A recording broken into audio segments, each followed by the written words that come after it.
I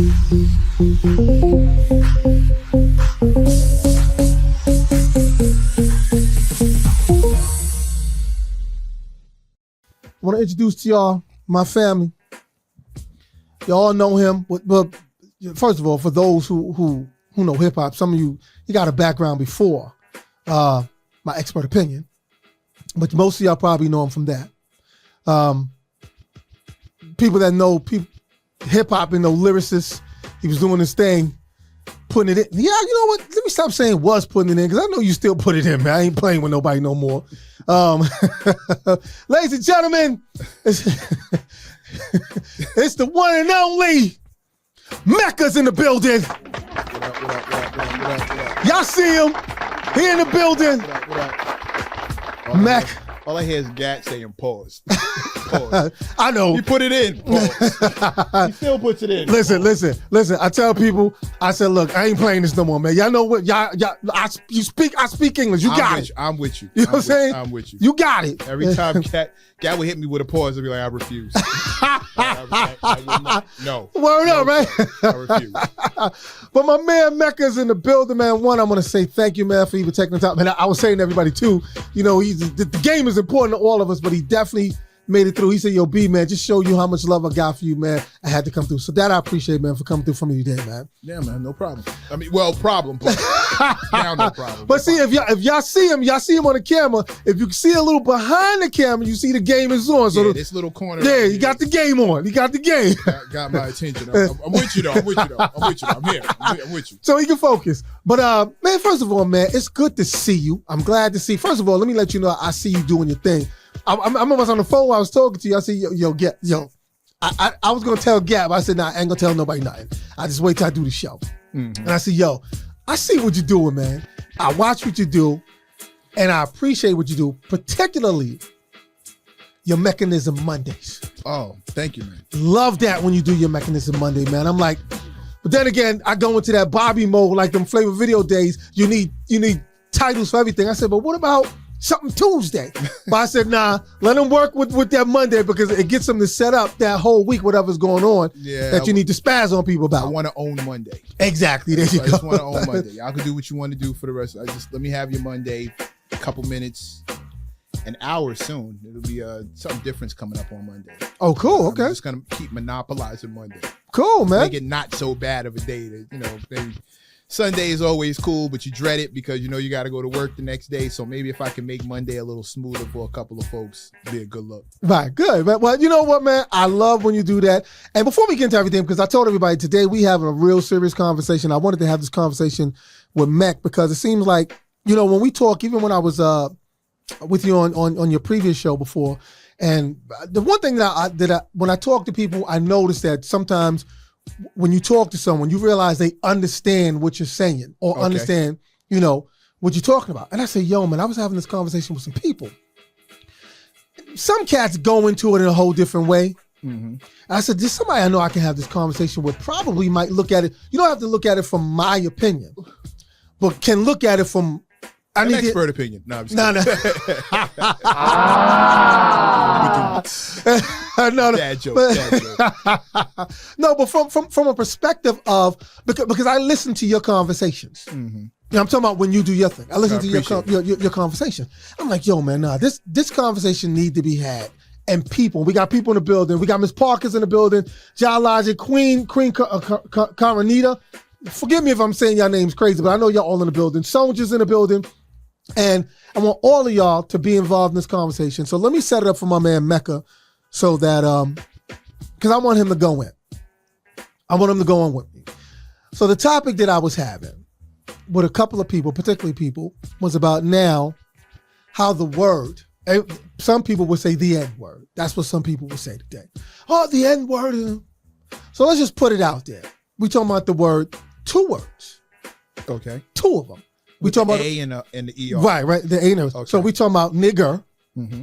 and nigga. Mm-hmm. How I'm now looking at it, I had this conversation. I said, you know what? Now other people literally are not separating it now. Mm-hmm. It seems like they're making it don't matter. I'm gonna keep it a connection. So with the or the it don't matter. Mm-hmm. I'm talking about, I seen some white boys literally just be like, nah, my nigga, nah, you know what I'm saying, man? And I sometimes go, I don't know. What don't you know? It really, and I don't know if I should blame us. No, let's get the question out first. Okay, the question is, man, is that I think that we have made that transition of that word for us because that's how we communicate with each other. But now that hip hop and just black culture in general has become like this iconic thing to every other race in the world. I mean, let's just be honest. We lead culture. Exactly. That now everybody feels like they're entitled. Bingo. That's what I'm talking about. That's what I'm talking about. I'm looking at it, me from being a grown man. And let me just be honest with everybody, because I don't want everybody to be like, yo, P, there was a time in the 90s, man, like I was on it. But I literally stopped. And I'm being honest. Stop using the word. I stopped using the word. Okay. When I do it, I go, yo, what's up, fam? Peace, Lord. Peace, God. Now some people say king. I say king. And it's cool. I'm not mad at that neither. I'm saying I had to set myself up to be like, I'm not going to be like, yo, what's up, my nigga? I'll be like, nah, what's up, king? Or what's up, bro?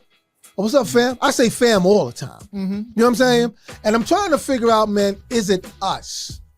Because did we make ourselves comfortable with it because we know how to communicate with each other, but we also seem to give other cultures a pass with it. We didn't give them a pass. What happened was, in my opinion, my estimation, my guesstimation, you could take it or leave it, but I'll just tell you how I see it. We were unprepared to be the leaders of culture. We went a long time being ignored. Last hired, first fired. Right. You know, often never heard that misrepresentation, no representation. That was us. Right. For a long time. So we do what we've always had to do behind enemy lines, which is where we are. We adapted. Right. And we adopted a way of speaking to each other where we were comfortable with each other. Now, with that said, you and I both remember the days when we were fighting to get recognition in hip hop. Right. Where they were literally, and I'm not just talking about white people, I'm talking about older black people. We fought for some kind of recognition, some kind of credibility. We fought to be on the radio longer than an hour. Right. On some pirate radio station. This was us evolving.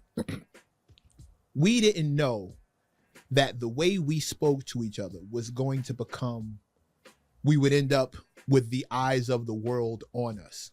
We didn't know that this thing of ours was going to end up so popular that the world would follow us and emulate us. And we should have known because they always have. But we even had older black people fighting against hip hop. So we had no idea that we were going to become what we became. We were unprepared for it. There was nobody to tell us how to react or how to get down. Here, listen, here's what's coming. It was unprecedented. So we're dealing with the backlash we're dealing with the reactions of doing something unprecedented. We're used to talking to each other like family. Right. Do you have any siblings? Yeah. Okay. Boys or girls? Boys and girls. Boys. Oh, yeah. You got sisters. Okay. You ever get in a fight with your sister? Yell at her? Curse at her? Right. Pretty normal, right? Me as somebody, let's say you're having that fight in the house. You come out the house. And I heard what you called your sister. So I call her that. What are you going to do to me? I would probably like curse you out or want to fight you. Right. You either gonna let me, one way or the other, you're gonna let me have it. Either you're gonna verbally get at me or you might just punch me in the face. Right. You talking to my sister like that for what is your problem? And you be justified in doing that. You know why? Because some things are cool inside the house and ain't cool outside the house. Right. The way I talk to my brother and my sister don't mean you can talk to my brother and my sister like that. It's none of your business. It may not be right. Right. What I say to them, but you definitely can't walk out here and start talking to them the way I talk to them. We family. And it's not a double standard. It's a standard. It's a standard of language. You don't walk up to somebody else's girl and call them sugar, honey, baby, darling, slap them on the ass the way their man does, because there's a standard here. He said there's a standard there's a certain dynamic, and a very specific relationship between those two people. You start talking about the N-word or any other kind of cultural thing. Between us, there's a standard, there's an understanding. That word holds a certain weight and a certain understanding between you and I that somebody else can only mimic and somebody may empathize with, but they'll never really understand it. They don't get it. If you called them that, there's no way they could feel the way it would feel for us when we're being called out of our name. Right. My communication with my family is different from how somebody else. The problem is our house is under scrutiny. Our house is under observation at all times. Everybody's looking at our house, how we conduct ourselves as brothers and sisters. Everybody's watching. And because we so cool, they want to do what we do. Right. They want to talk how we talk. They want to be family. I get it. I understand. But the most you can be is a guest. And as a guest, you got to watch how you walk. You got to watch your shoes. You got to take your shoes. You can't go in certain rooms. Right. You're a guest. Yeah. My parents' bedroom, you can't walk in. Right. We got a guest bathroom. You use that one. You don't use my bathroom. You use the guest bathroom. Use the guest room. You stay there tonight, sleep in the guest room. You don't sleep in my bedroom. You sleep in the guest room. All these things are completely and totally understandable when you frame it this way, but for some reason, when it comes to this one specific word, no one wants to understand the parameters and respect the dynamics, and people just lose the nuance altogether. And again, I go back to the original analogy. The way I talk to my brother and sister may not be right. It may not be that when you get in a fight with your sister, you curse at her. Okay, that may not be right, but that's for you and your sister to discuss. That's a family discussion. That's an internal discussion. How we decide to deal with that is between you and I. The outside world, y'all don't have no say. Yeah, but that's the thing though, Mecca. The thing is that now the outside world, particularly black people, they're seen to like, and I'm talking about even some of the dudes that I used to hang out with. They think, well, it's okay because white boy, he and it's like, yeah, but it's starting to spread to to people that you go, I don't know. What I remind those folks is the dynamic you have with your friends is the dynamic you have with your friends. That ain't my friend. Right. You know what I'm saying? You make it a point that if you're going to give him carte blanche to use that word with you, you make sure he understands he only gets to use that with you. If you don't mind being called a nigga by a white dude who you cool with and he grew up with you and all that fly shit, I get it. Again, family is as family does. How y'all communicate with each other, that's for you. Outside of the house though, all right? Now, the same way we discussed you cursing at your sister. Right. You can walk up to somebody else's sister and start cursing at them. Her brother will walk over and punch you in the face. Her father will walk over, punch you. Her uncle will her husband will walk over, punch you, and they be justified in doing it. Right. You dig what I mean? Right. So how y'all decide to get down, it's totally up to you. I don't judge. However, you make it a point to let this dude know who you gave this pass to. That pass is between you and him. It's not a universal pass. But Mec, you don't see that as becoming a universal pass. Which is where now we need to take accountability for what we do. Right. You dig what I mean? That's where we need, hey, my man. Dead. Fuck wrong with you? Right.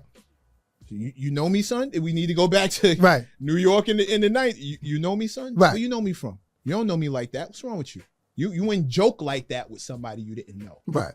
That's not the word to use when you want to show that you have some kind of camaraderie with me or understanding with me. That's not how you do it. You don't get that. I don't know who you kick it with. I don't care who you cool with. Around me, that's a dub. Right. And we don't need to be ashamed to say that, do that. We don't need to be ashamed or embarrassed to regulate, to have everybody else in the world gets to have boundaries. Right.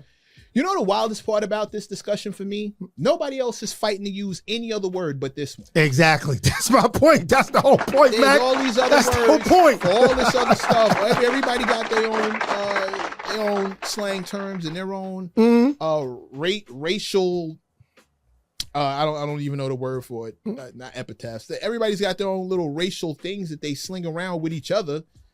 This is the only one other people are fighting to use. Right. I don't see anybody fighting to use any of the other ones. This is the one that they want carte blanche to use. Mm-hmm. Nobody fighting to use Mooly. Well, well, that's to us. But I'm saying, when I remember working at the Source, and what's the name of this show? With all the Italian kids down at the beach, Jersey Shore. Jersey Shore, right? Jersey Shore had an issue where I think it was like the Italian heritage, something. They were mad at the show. They were like, you're making Italians look bad. We not with it. All this Guido talk. We not with that. Like that's what's the word for it? Just because I want to use this word, I can't. That the Italians would use? No. Guido was the word they were mad at, but it's like there's a term for it, a racial. Paisan? No. It's not another term. It's the word Guido itself, but it's like the N word for them, right? And an editor at the Source wanted me to do a story on that whole setup. The fact that they were like, well, this is like basically the N word for Italians, like calling them a Fredo or calling them a Guido. That's like the N word, and we're not with that. It's all over TV. We're not with that. He wanted me to do a story on it. I was like, bro, this ain't my fight. Are you kidding me? Right. Find somebody Italian to go down there and write about that. What do I know? I'm going to go down there and regulate that conversation? You want me to moderate a discussion? I don't know that. I've never used that word a day in my life. I didn't even know it existed before now. Right. I'm not watching how Italian people give it up. Ever. Outside of the food. Yep. And the occasional movie, but I've never gone out of my way to emulate Italians. I've never gone out of my way to emulate Asians outside of martial arts. Like everybody's got their thing, exactly, right? Yep. Everybody's got their thing, but emulating martial arts doesn't call for you speaking the language, right? Loving Italian food doesn't call for you embracing the culture. The culture. You don't have to know what time they have dinner, what the household functions like. You just have to show up and eat. With us, it's a lot of us is in the language, how we speak to each other, how we dress, how we walk, how we talk. Hip hop is a culture. So it's not just the music, but the music is a huge part of it. So through the music, you hear how we speak to each other, how we think. Right.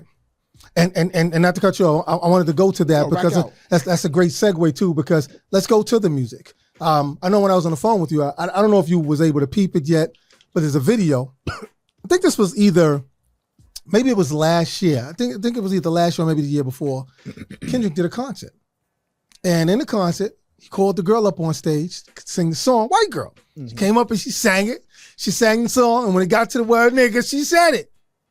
And they kicked off the stage. And I said to myself, now, let's talk about this. Is that fair? Bravo, Kendrick. You know what I'm saying? Bravo, Kendrick. But I'm saying this what I'm saying for us to have a conversation. I'm not here to say I'm right, he's wrong. That's his boundary. Right. I'm saying it's your poetry. It's what you write. You didn't say, as they used to do back in the days, clean version, dirty version. You didn't do black version, white version. You wrote your poetry that now masses of different culture is listening to your music, reciting your lyrics. Why should you have a problem with this white girl who love your music, who purchased your music, and say, I love your poetry? You put nigger in your poetry. Why are you throwing me off the stage? That's where I say, now go ahead. Because I can. Okay, all right. Because it is my poetry and it is my music, and you brought the music and you brought the poetry, but you didn't buy me. And because my boundary is what my boundary is. And here's another thing. Again, if I'm white, real shit. If I'm white, knowing the history, why would I want to use that word? True. No, you're right. But we at a point now where we made a lot of people feel comfortable now. We haven't made you that comfortable. And even if we have, you You've never done what we told you to do before, so why are you starting now? Yeah, that's true. Now you start. Now this is where you decide to. No, but cool. Everything we say you're gonna do. But it's a different generation now. Now, for me and you, we could talk about our generation. And they need to be informed. They need. This is the. It's not that serious generation. Mm-hmm. What do it matter? It's not that serious. Who cares? That's them. Mm. That's our failure as role models, parents, uncles, aunts. This is our failure. The fact that we've allowed them to think that it's not that serious. Mm. And things always slip a little bit further than I remember when we didn't curse in front of adults. Exactly. Yes. I remember that. Yeah. I remember when your man's mother was your mom too. Mm-hmm. And if she came in the house with anything, you stopped everything. You brought the stuff in with her. You did whatever. I know that. Right. We've allowed kids to get away from that. Okay. But it's up to us. The older generation, we needed to instill in with them. It's not okay. Right. It's not okay. It's not cool. Well, I think that's I wanted to come to a head with you is that so now, because I know you see it, because we're talking about this. And so how do we fix this? Because it won't happen overnight. Of course. It won't happen overnight. And I'm not sure there is a fix necessarily. Mm-hmm. Because you're going to have to let this generation, it's not that serious generation, you're going to have to let them fade out a little bit. Right. Or they're going to have to get a little older and understand why it is that serious. Mm-hmm. Right now, they don't, but nothing's that serious to a lot of them, to a bunch of them. Yeah, John Logic saying racial apathy. That's what he's saying on here. Epitaph. I mean, right? I say epitaph. Yeah. It's epitaph. Yeah, he spelled epitaph. Oh, yo, K.O. Kane is in the building. K.O. Kane say what's up? KK47. KK's in the building. What up, fam? KK47. Yes. That's the job. DJ Cashville says Bronx Tale. Well, yeah, but he wasn't talking about the movie Bronx Tale. He was talking about what it is that they say. It was a word that he was looking for that when you I guess he's going racial back to epitaph. I think that's it. I wasn't sure if that was it, but I guess that is it. Okay. A racial epitaph. Guido, pardon me, Rick, Chink, Spook, Wop. Right. Et cetera, Hebe. There's a bunch of terms, racial terms for other people. The same one, like nigga is for us. Mm. There's a bunch, but the only one they fight to use. Yeah, I was about to say that. They beef to use. It's that. It's like, yo. That's the only one you want? Like, just us. Yeah. Just us. You saying, yeah, we got to, bring it down somewhere. Why I wasn't, but then again, it goes back to. Because we are the leaders of culture. There you go. This is what comes with the position that we're in. There you go. Completely understand it. However, there are two sides to this. Mm-hmm. There are two sides to this. There's us. We need to draw better boundaries, mm-hmm. and we need to reinforce those boundaries. It doesn't have to be with harm. It doesn't have to be with malice. But we can let them know, yo, bro, that's not cool. Right. That's not, what'd you say? Mm-hmm. Why would you say that? And then there's their side of it. Right. Why do you want, knowing the history of that word, knowing what it's done and what it's responsible for and what it's been behind, why would you want to be the one who says that? Right. In or out of a song. You can skip over it. Song don't change. Yeah, because we used to do that. The white people used to do that. When it got to that, they would shut up. But now. Mute that one little part and keep it pushing. Yeah. But we haven't, because, yo, bro, bring back shame. Yeah. You want to be ashamed of yourself. Mm-hmm. You shouldn't want to. Your parents wouldn't be cool with it. Right. You making it, you're embarrassing your people. You're embarrassing your mother, your father. Right. They know better. They know what it is. You're embarrassing them. Mm-hmm. And as far as we're concerned, you let a white dude call you a dog. It's embarrassing. Yeah, it is embarrassing. Hold on for a second. John Logic said, Bobby, I got an interesting story about this. You taking calls. Yes, we are taking calls. If y'all want to get in on this, because my whole point of having my man Mecca in this building, man, is that for us to have this conversation, because of simple fact, come on, man, 43 to 35 New York Knicks. First quarter. I know. But I hate seeing that. You know what I'm saying? But anyway, so yeah, give us a call, 646-807-2992. I definitely want everybody involved in this conversation. Yo, Rick, so we got the line still up over here? Okay, cool. Everybody, we get into this phone call.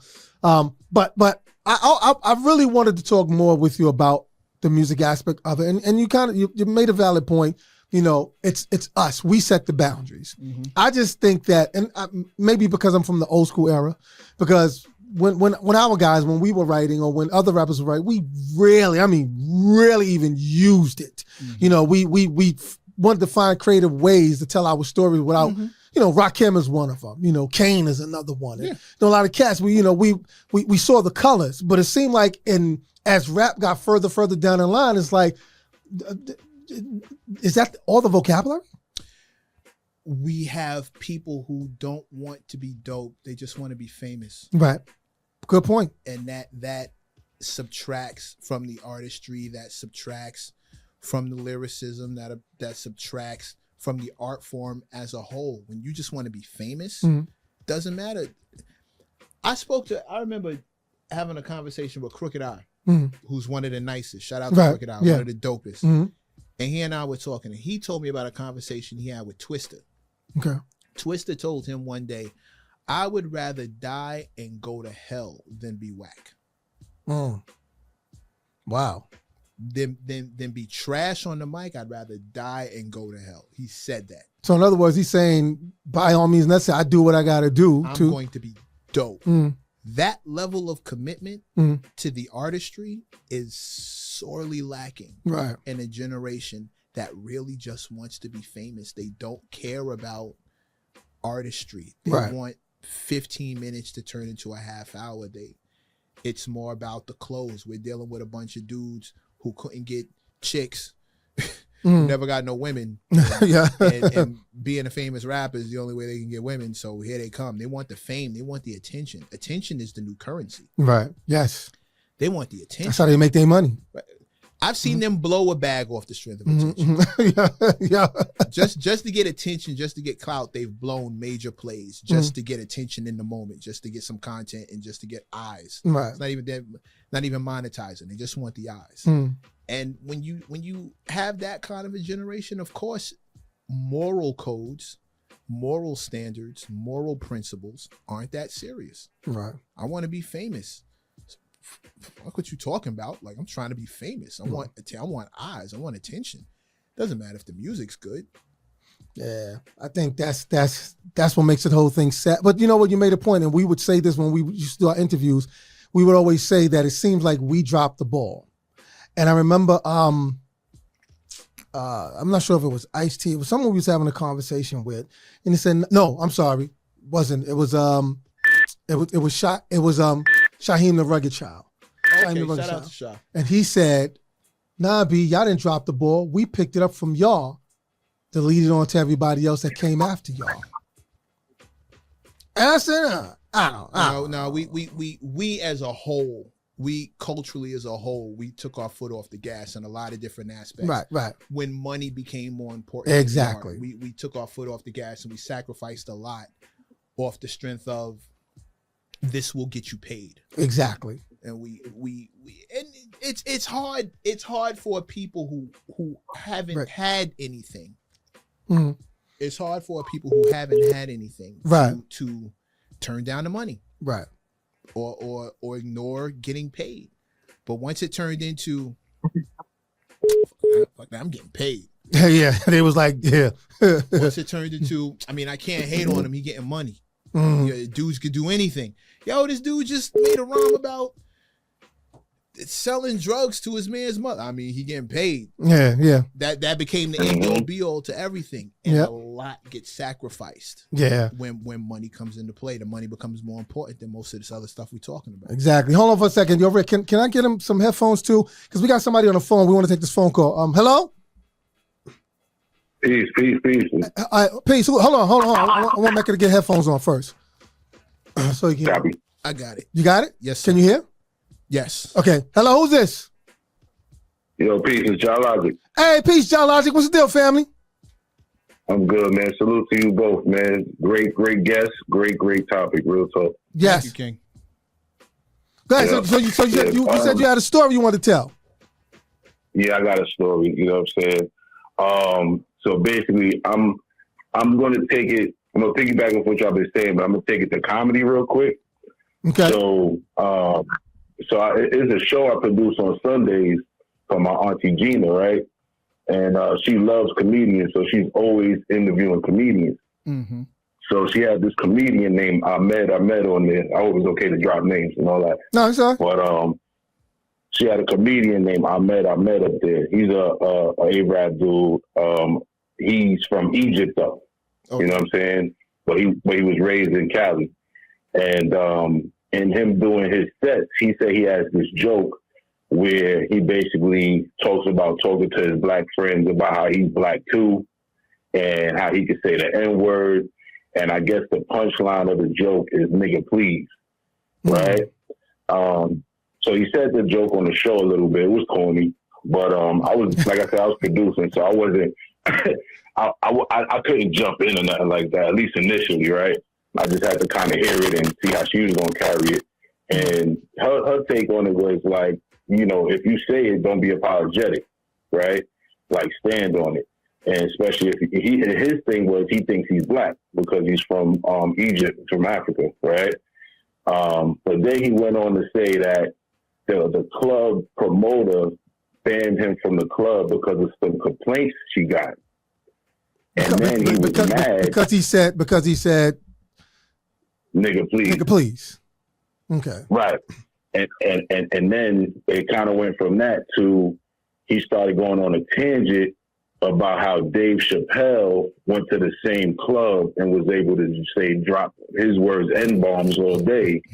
Okay. So all right, I think we got your point, Logic. Hold on for a second. All right, man. Mm-hmm. Go ahead, Mecc. You heard. I don't think you got to go on. Y'all want anything from 7-Eleven? Anybody want anything from the store? I'm making a Costco run. That sounds like the trash just took itself out. Like I don't even understand the. What are we talking about? Like that's how it was supposed to go. That's how it was supposed to go. Like, yeah, again, boundaries, bro. We allowed to have boundaries. We're allowed to. And yes, Dave Chappelle can say things that you can't say. And why do you want to say them? That's what I would have asked him. What's this? What? You're a comedian. The whole job is to be creative. Out of all the words in the dictionary and all the words that you know, especially the ones you know in your own language, why is this the word? Why is this word the hill you're trying to die on? I don't have no sympathy for sympathy. I don't feel bad for son. Like he like I tell you this. I tell you this in the club.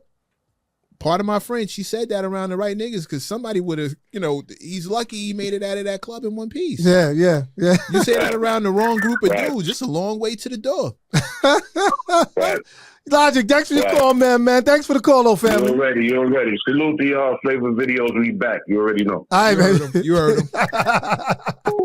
So I guess it all goes back to what you said, man. Is like boundaries.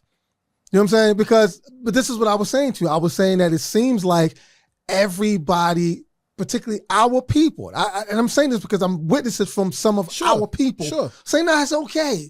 I don't know if you ever saw Cedric the Entertainer's show. I'm not talking about the neighborhood or the one he did. I'm talking about the like the variety show that he did. Yeah, the one when he had that, he had this skit where they had this white boy, but he was in the hospital, and he said, "Yo, you know what, white boy, man, you cool with us, man. I think you can say it now." He said, "You sure?" "Yeah, we sure. Y'all ain't playing now. Y'all ain't gonna beat me up." He said, "Nah, we not gonna beat you up." And then the white boy said, "So what's up, my nigga?" And it was like,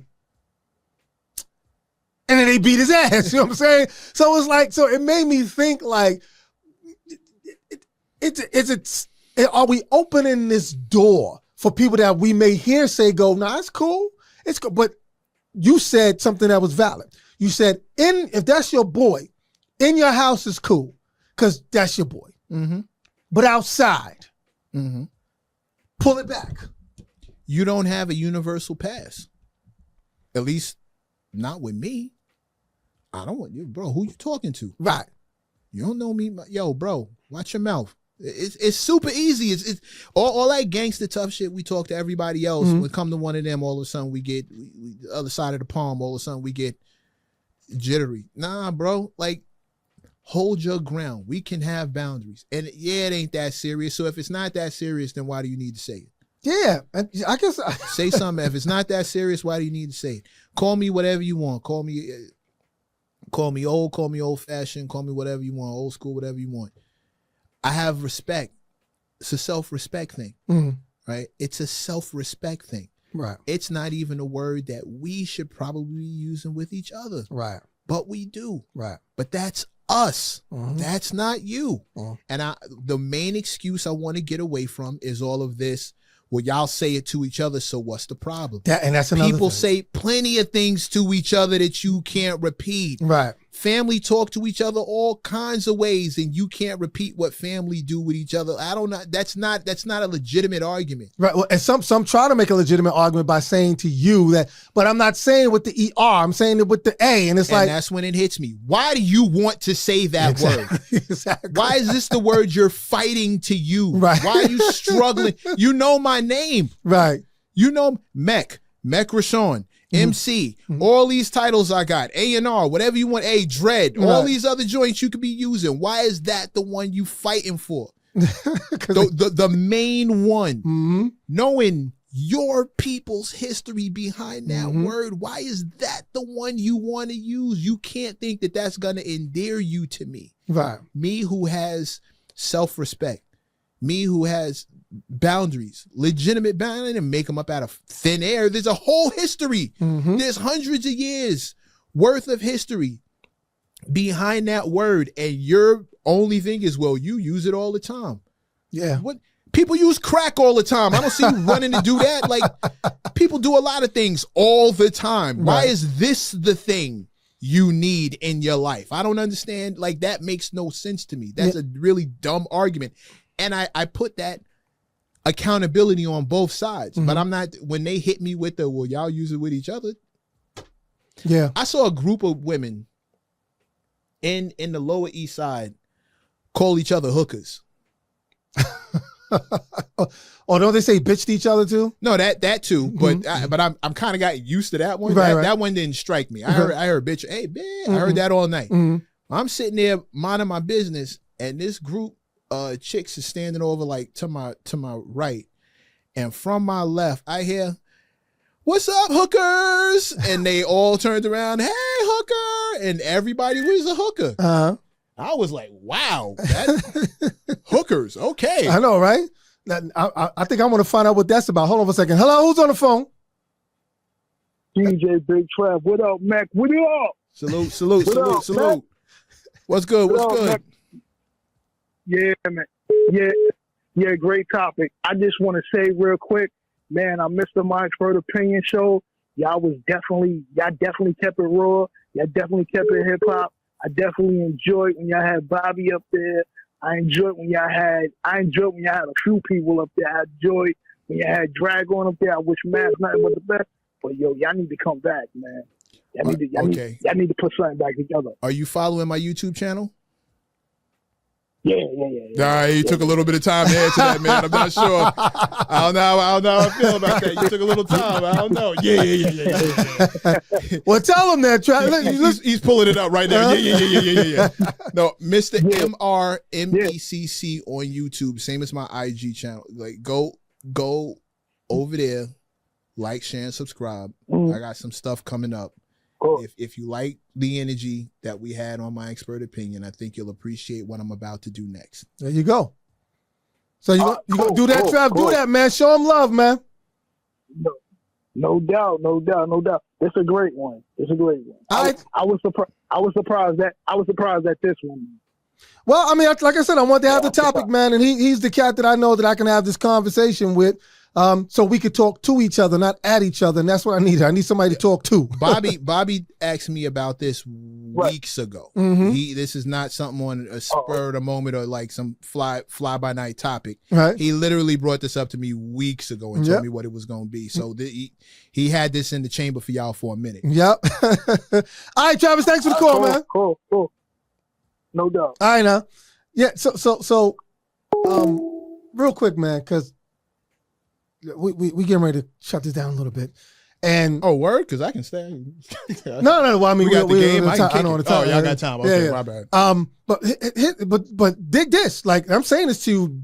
Like, I'm not playing with you. Like, you're more than welcome to pick a day that you can and come up, and we can continue to not just this topic, other topics. You know what I'm saying? Like, seriously. Oh, okay, yo, Bobby, you know, I fuck with you. Yeah, it's we don't have to like, okay, we had this and then you people see it in the ears and nah, if you got something you like, yo, B, I need to come up, come on up, come through, man. This is Well, for. you'll probably need to come on my show too. I love that, man. You probably need to pull up. I'm gonna have it in Brooklyn. Okay, so, cool. You know, your stomping grounds. Yeah. Be quite familiar, but when I get my 1-2, probably be shooting my first episode this Thursday. Okay.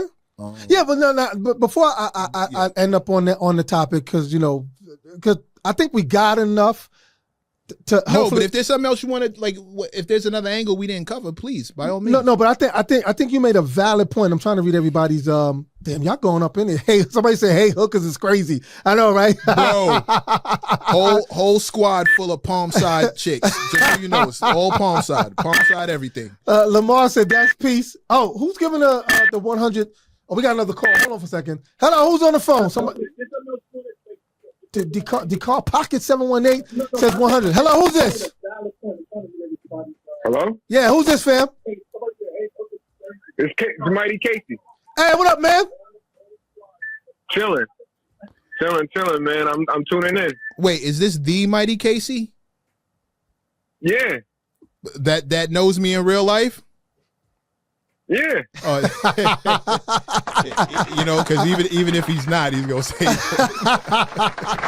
What up, Mac? What up, Bobby Simmons? We good. You know, I'm an underground video fan. I was just telling my man John Logic how I love the warning video that Bobby Simmons did back in the day more than the official warning video. You know what I'm saying? He was doing both parts, man. I appreciate that, man. I'm trying to jump back into it, man, but I appreciate that. I'm gonna actually show a lot of that stuff again, man, because people have been asking for it. So I'm gonna pull them up like when I do some of these podcast shows and just kind of throw it in there. So Yo, that joint will go so live on like TikTok. It will go live on TikTok, YouTube Shorts, Instagram Reels, man. That's classic material right there. I told him. Yeah. And Mecc told me, this is like a last year, something like that. Mecc was like, yo, man, there's no reason for you not to do it. And I said, but Mecc, man, nobody really is checking for videos. Lies. Yo, I was me and John Logic, you was part of that the public access era when you was doing it. Right. It was you, Ralph McDaniels, you know what I'm saying? And then I was even watching like BET, Rap City, MTV Rap. I was watching you and Ralph, man. Yo, Bobby got me in so much trouble as a kid because I didn't know that calling up there cost you money. I didn't know that it was I didn't know it was charged per minute. So the night that Tupac died, he had a show. It was the first time I ever called in to say my piece. Mm-hmm. And my parents were looking at my grandmother, my mother were looking at me like the only pervert because here I am called. They see this charge coming through on the bill. Crazy. I was like, yo, but all I did was call and talk hip hop. Ain't nobody using these numbers for hip hop, boy. And they was not trying to hear that. Bobby got me hemmed up. I don't know how much extra it was on the bill. I didn't even know that, man. That's because you never called. Now I know why the box had so many viewers because the labels was calling in and paying that little fee to get their videos on the box. That's why Hurricane was on for like 3 hours straight. I did not know. The little Jodeci mix video. The labels was calling in the box trying to blow up their artists and shit. You know what I mean? I remember before pre-BET.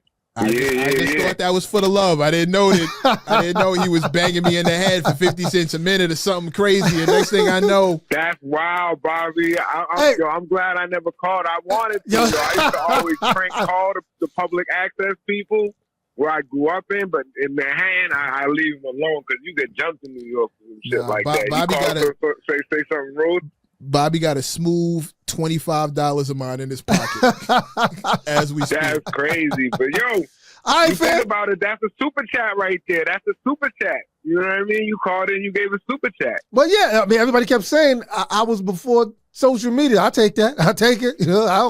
Bro, those skits were TikTok before TikTok. Super chats back in the day. He was giving that free Manhattan Neighborhood Network, BCAT, all that. He was giving that free, beautiful content, man. Yeah, you know what I mean? Nasty work on the phone bill. Nasty work on the phone bill. Yo, Mighty, man, thanks for calling on, man. We appreciate you, man. I appreciate you. Yeah, man. Yeah, I just wanted to add, I think they trying to trigger us with the N-word, man. I think there's psychological warfare going on, and that's why that it's like when you were a kid and you told you not to say a word like a curse word, like, you know what I mean? Like, I'm Jamaican, I was told not to say bumperclot. I didn't even know why, so I was bumperclot, all that. And I feel like we create a stigma around it, and I feel like there's other issues like, you know, institutional racism, like forced poverty, other issues, and I feel like they try and get us trapped in that, and they troll us with it. And the best way to fuck with the trolls is to ignore them.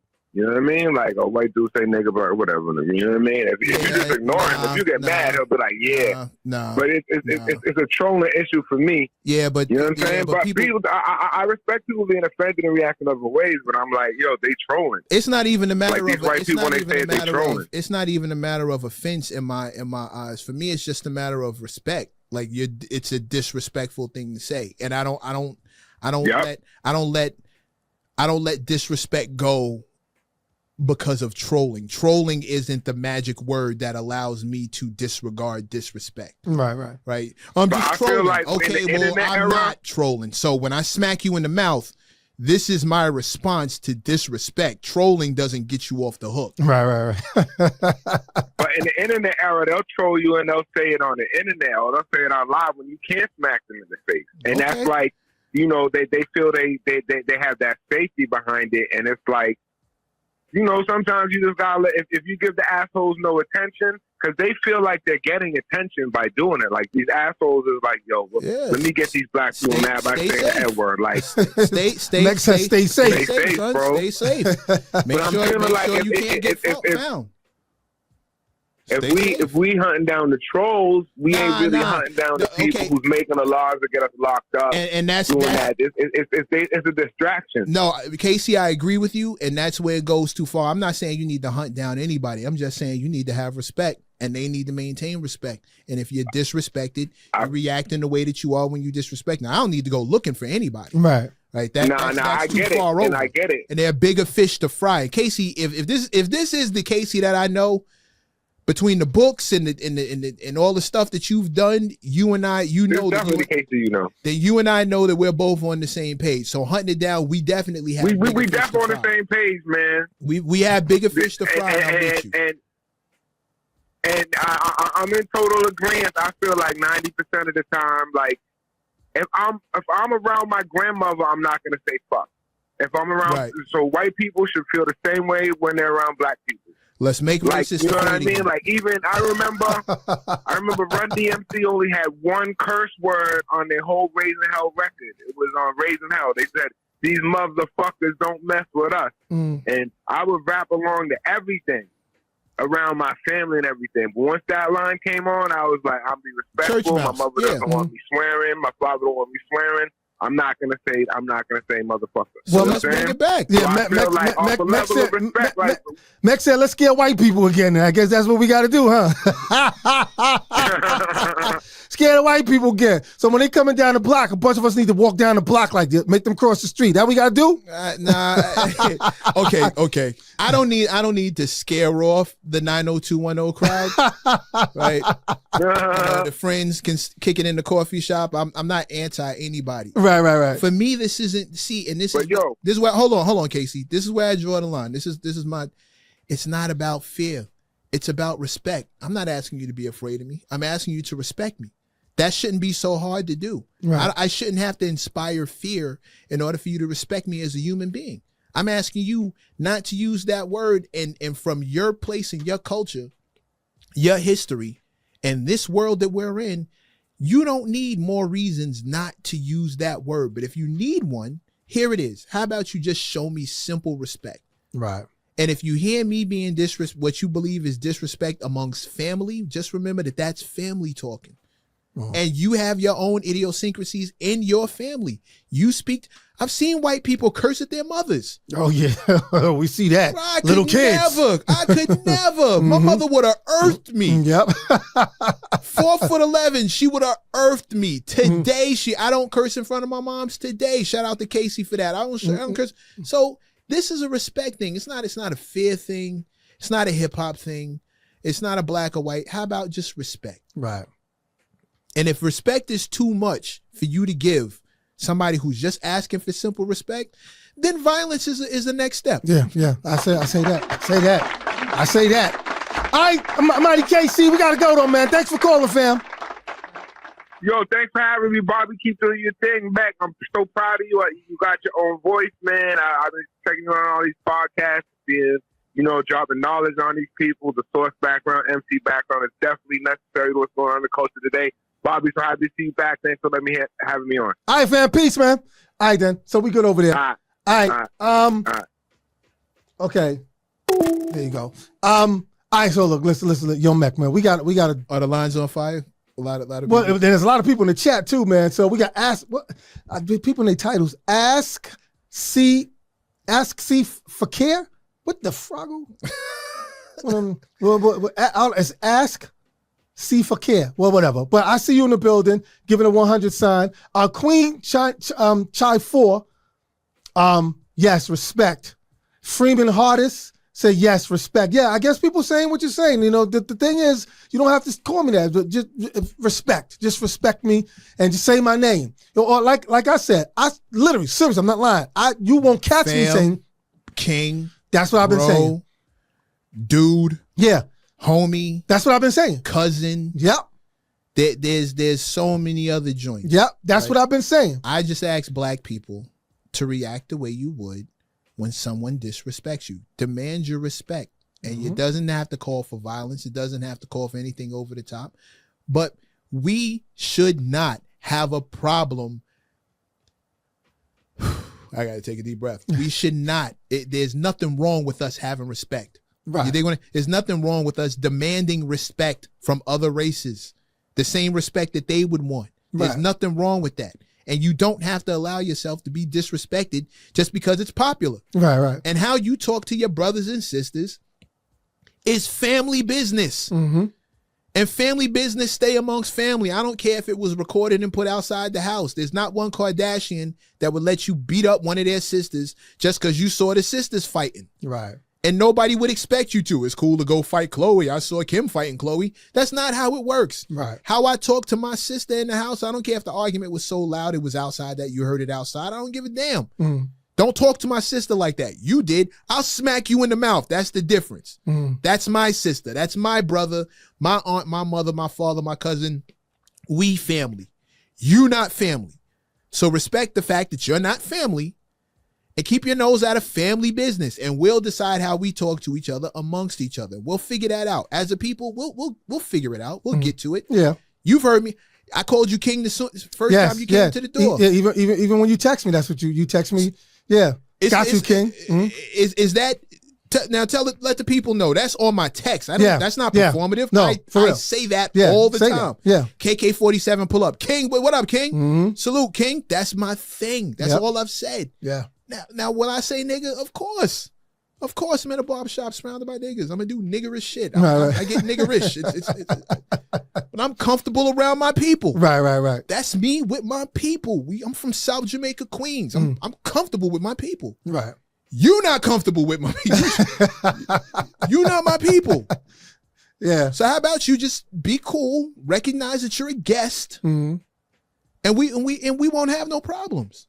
Well, I think that we definitely we need to grab a hold of our young kings and young brothers and sisters that are out there, man, and really shake them and just say, look, man, we got to start with us. You know what I'm saying? And like you said, even if we're in the barbershop or something, all right, cool. I have no problem. Like my nephew, they be doing that. Nah, nigga, all right, cool. But when we outside or you're around other cultural people, man, find other ways to use vocabulary and speak to people. Yeah. Because I know that's not the only vocabulary you know. Even with my nephew, when he writes his rhyme, it's like, yo, man, you don't know no other vocabulary? Like after every line, he goes, yeah, because I was on top of the bridge, and then my nigga came, and then he goes back to nigga again. I'm like, yo, you know other vocabulary? Like, so I'm just saying, there's ways you can get your message across. I'm talking about rap now. Mm-hmm. Your message across without always giving, not just white people or other culture people, but even us. We want to know that just other things you can say to us. Well, we're slacking in rap because a lot of these dudes don't want to be good. I know. Yeah, and you said that. They don't want to be good. They just want to be famous. Yeah. If you want to be famous, you'll sacrifice every principle that comes with being good. Yep. My father used to say profanity is the first response of the weak-minded. Mm-hmm. Yep. You curse first because you can't think of anything better to say. Violence is the first response, is the first response of the weak-minded. Profanity is the first language of the weak-minded. Yeah. Yeah. If you can't think of anything better to say, you just go back to profanity. Somebody in the mosque said that a while back to us. Said people use profanity because there's nothing else they can say what's on their mind. It's like a default. It's like the lowest common denominator. Yeah. When I write a rhyme, when I write a hook, when I write a bridge, I'm looking for the word. And if you come around me, and this is for anybody listening, just so you know, moving forward, Mr. Mecc over on YouTube, Mr. Mecc on Instagram, wherever you fuck with me at, part of my French. That's good. Wherever you fuck with me at, just know nothing I do is for the simple-minded. Right. So if you gonna come around me talking about why you using big words, there are no such thing as big words. It's just words you don't know yet. Yeah, exactly. And once you know them, they're not that big anymore. Yeah, Like, pay attention. Yeah, it's really not that serious. And I'm sorry, but I'm not gonna apologize for the fact that I came from a generation where when you didn't know something, you wanted to know. You wanted to know, yeah. You didn't want to be the dumb one in the room that didn't know what everybody else was talking about. So you stayed quiet till you got someplace where you could ask a question and not look stupid. Exactly. I'm on that kind of time. I'm sorry, not sorry. That's where I'm at with it. So no, I'm not here for simple-minded anything. Not over into I'm not gonna be simple-minded.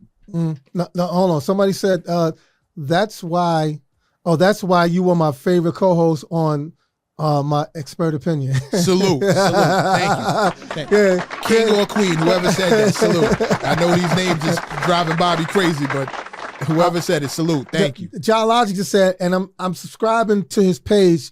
We need more like him. All right, yeah, no, real quick, because I got to get us out. Where can now you got something going on? Pretty much, you said you're getting ready to start your own podcast, your own show. Actually, you're doing your first taping next week. Tell us about it real quick. Should be. I got one surprise guest. I think it's gonna be a really big deal. I want him to confirm before I go ahead and tell everybody. But I'm going to continue what people enjoyed seeing me do on my expert opinion. So for everybody who ever jumped in the comment section and said, Mecc, do this, do that, I'm doing it. I was listening, I'm paying attention. I'm going to give you exactly what you've been asking me to do, and it's my pleasure to do it. It's my honor to pull up and do this part of it, and do my part, and continue to push the culture, and continue to push principles, morals, and let's have an adult conversation when it comes to hip hop. Let's prove that hip hop can grow up. I've had grays on my face and in my hair since I was 12. But let's go ahead and show them that we can have these, and that's all right. Right. It's cool. We don't have to stay kids. That I've never met a kid who didn't want to be grown. Right. Never. I've never met a kid who did not want to be grown. I think it's cool that we show 19, 18-year-olds what it looks like to be a grown adult hip hop head. Right. I think we can do that. Yeah. So I think so too. Let's pull it off. Let's go for it. But there it is. Ladies and gentlemen. Mr. Mecc on YouTube. Yeah, I'm gonna let him say that right now real quick, because I want to get all information out. Ask Vice. I don't know how to say your name. What is it? Ask Sif. But peace. Thank you so much. Real quick, Mecc, because Mecc is in the game, and halftime I'm getting ready to go in real quick, and I also want to make sure we watch this Knick game and stuff. Where everybody, once again, where they can follow you and where they can get all the information of everything that you're doing real quick. Mr. Mecc, MRMECC. I'll say it again. MRMECC. MRMECC. That's on YouTube. That's on Instagram. That's any place you're looking for me. That's where I'm going to be. Pull up on YouTube, though, because that's where the magic is about to start happening. Mechanism Mondays, like Bobby said, I drop that every Monday. It's free advice for anybody creative, any artist, rapper, DJ, singer. There's advice to help you navigate the business. Every Monday, I give it away for free. mechanismconsulting@gmail.com. I have that up on my page. That's for anybody who wants me to hear their music. We can do a one-on-one consult. I don't charge hourly, so there is a cost, but I don't charge hourly, so one flat fee, and we'll try and get you where you need to go. But other than that, that's and shout out to Busta Rhymes A&R and his new album. Yeah, because you ain't on a new Busta joint. Yeah. Y'all telling y'all see Mecc on the move. And I got a real nice surprise coming up on that project specifically. So make sure you go and check for the next one. They don't have a release date yet, but it's coming up And shout out to the good people at the Punchline Academy for having me on. They let me rap. No, okay. All right. Yeah, they let me rap. It was kind of crazy. I'm saying though, man. I mean, I know we family, and I don't have nothing. I don't have nothing hard for you to, to get loose on and nothing like that. But we got plenty of time, bro. Okay, good. Yeah. Because my man Mecc. I don't think people understand. If you don't understand it, like check out his page. He'll give you all the information. But keep doing the Mechanism Monday, man, because I love that, man. I got you, King. I love that. I love that. All right, anyway, we're going to get out of here. Thank y'all so much for joining me and my man Mecc in the building. I'm going to get him back in this building again real soon. I ain't talking about like in a couple of months. I'm talking about real soon. And I'll be more than glad, man. Whenever you ready to have me on your show, I'll be glad to come through, man. For sure. No, you have to. For sure. We definitely need that Stetsasonic deep dive. Oh, thanks, man. Really appreciate it. And thank you on that too, man, for the support. Because a lot of people, we getting a lot of support from people. We're getting support from like some real G's, like Ice-T and Chuck D and Speech from Arrested Development. And, we getting some, we just want support. It's not the quantity, it's the quality. Exactly. And that I appreciate you on, man, because when I was up with y'all before, you showed love and you was like, it's good that, we don't have to feel like we too old to rap. And it's like, and you just said it, what you just said just now. Yeah, I don't know where that came from, but we need to dead it. There doesn't need to be ageism in hip hop. If that came from 50 Cent. Yeah, he's wrong. Yeah. He's wrong. Ozzy Osbourne is dying on stage doing his last show, and you're telling me we got to hang it up at 40 and 50? Like, I'm not missing me with that, man. Yep. Garbage still stinks no matter how fresh it is. I don't care if it's dope, it's dope. That's all I care about. So there you go, 50. Mecc said he letting you know, because 50 said that when we supposed to do a self-destruction reunion at the BT Awards, and he said, nah, man, because if we join them, it's going to make us look kind of old. It's like, Queens get the money, but you dead wrong, bro. Stop it.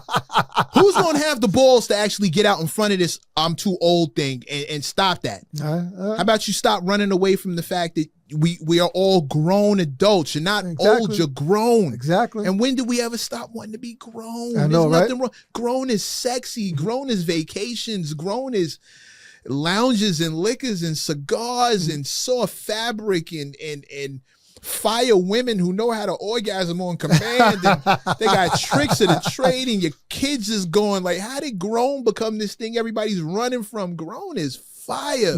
Yeah. Well, that's because young kids is running to be that. But we've let the industry, and this is another conversation. The industry purposely wants to keep the culture young because that's who they can sell to. You can't outschool somebody you can't outdo somebody you can't talk slick to a can of oil. Right. But I tell you what is changing. The fact that these we don't call it old school, we call it classic. These classic shows are selling tickets now. Yeah. They're literally really selling tickets. People don't. They're selling tickets. What? Here's the problem. Here's the problem. The fact that you think that the fact that we've allowed the industry to trick us into thinking there's separation between the generations, that's the biggest problem. Because when it comes to rock shows, you'll have 4 generations in the show. I know. Granddad, dad, his son, and his son all watching the exact same band. We need to get past that. I've been to a Kiss concert. I was in the audience with. You've seen it. I went to Bon Jovi outside. They all out there watching at the same time. Exactly. So miss me with that, bro. It doesn't have to be like that. That's a trick. You're being tricked. Exactly. You're being had. Yeah, you're right about that. You're being had. Ladies and gentlemen, this is another conversation. We're going to have that one too. We're going to talk about the industry. We'll pull right back around, bro, next week. Yeah. I'll come right back up here next week. We'll get right into it. You said nothing but a word, so that works for me. So Rick, but it got to be on maybe a Wednesday because we got to look to find where these games going, man. Check, please. Check, Rick. Check, Rick. Check, Rick. That's going to be our next conversation, looking at y'all. you, Rick. looking right at you. You got my neck killing me going back and forth to the television. I know, right? So we're going to do that. So everybody, thank you so much for my man Mecc coming in the building. He's going to return back again. We're going to talk about the music industry. We got y'all. Don't even worry about it. But definitely go to his page. Check out Mechanism Monday. Mr. Mecc, show him the love. I'm out the building, y'all. We got to go. Yo, Mecc, thanks for coming in the building with me, man. Salute, King. Every time. That's my man. All right, I'm out.